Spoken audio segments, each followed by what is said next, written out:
Weather Service in Little Rock has issued a tornado warning for Central Saline County in Central Arkansas, Southeastern Garland County in Central Arkansas, Northeastern Hot Spring County in Southwest Arkansas until 7:15 p.m. At 6:25 p.m., National Weather Service Doppler radar indicated a severe thunderstorm capable of producing a tornado. This severe storm was located near Lake Catherine, or 5 miles east of Hot Springs. Doppler radar showed this severe storm moving northeast at 45 miles per hour.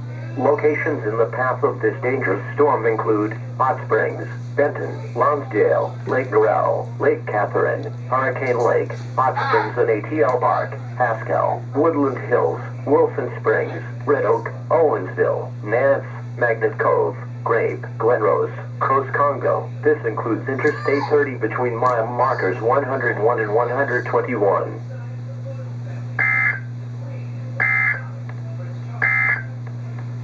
The National Weather Service in Little Rock has issued a tornado